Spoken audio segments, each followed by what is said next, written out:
Hi, my name is Misa, and I want to talk to our company about future plans for reducing greenhouse gas emissions.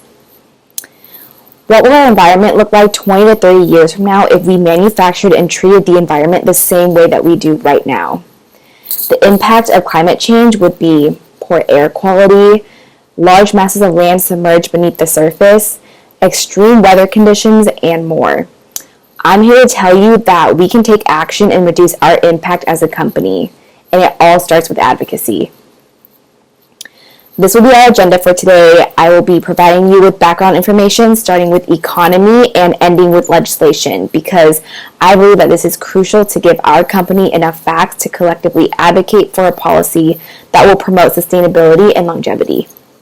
4 years ago, our country entered the Paris Agreement, and its purpose is to outline the response to climate change.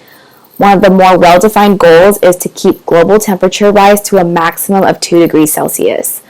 Although Vietnam entered this agreement, it never fully defined a price on carbon. I want to inform you of 2 options our company could advocate for in terms of carbon pricing.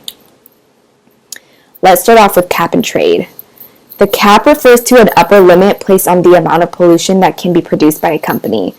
The trade refers to a space that polluters can buy or sell their allowances for greenhouse gas emissions.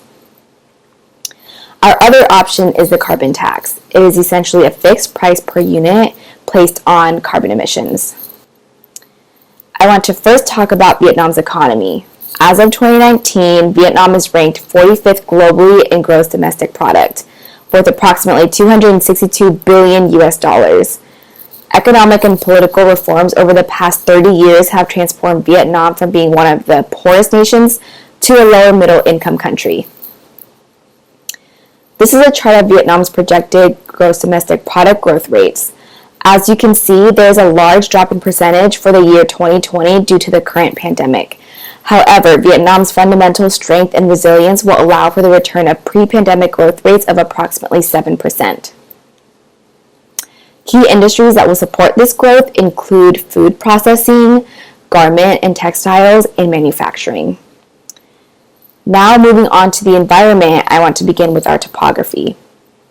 Vietnam has a variety of landforms. It is composed of 40% mountains, 40% hills, and 20% leveled grounds. This variety allows for sectors such as energy, agriculture, and industries to thrive, but at the expense of our environment. This is a breakdown of greenhouse gas emissions by sector. Collectively, these sectors lead to the production of 206,042,140 tons of carbon dioxide produced in 2016. Now, forests tend to offset the consequences of these numbers. However, after the Vietnam War in 1980, the U.S. Army diminished what once was 75% of forested land down to 23%.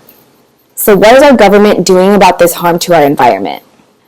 First off, we have an unconditional target to reduce 8% of Vietnam's greenhouse gas pollution by 2030. With aid from the international community, we hope to reduce it by 25% and reach 45% forest coverage. In July 2020, Vietnam revised its nationally determined contribution and updated its domestic mitigation measures. Revisions include improving energy use, changing fuel and energy structure, and promoting renewable energy sources by increasing its production. To achieve our country's sustainable goals, tasks will be implemented. These include strengthening state oversight and increasing our adaptive capacities on different societal levels to reduce risk. With this information in mind, let's analyze our different options. Implementing cap and trade increases certainty in remaining below the predetermined emissions target, but unfortunately, it does not encourage reduction beyond this point. However, considering that Vietnam produces about 0.57% of global greenhouse gas emissions, it is not entirely necessary to make drastic cuts to our emissions. This is because our company has recently switched to a more sustainable source of fuel and could ultimately benefit from selling our allocations. Additionally, with our steady return of forests, it should be able to reduce the impacts of our already low carbon emissions. The carbon tax provides for stable carbon prices and discourages further greenhouse gas emissions. Having to tangibly pay the price of environmental damage will discourage manufacturers from producing emissions and even encourage them to pursue a more sustainable method. Unfortunately, the high costs associated with the carbon tax would be most felt by consumers and would in turn discourage business. The carbon tax also has a degree of uncertainty since economic growth will only encourage consumers and producers to continue paying the price regardless of its impact. I mentioned earlier that our economy is classified as lower middle income. It does not make sense to force consumers to pay this extra cost as we are still recovering economically.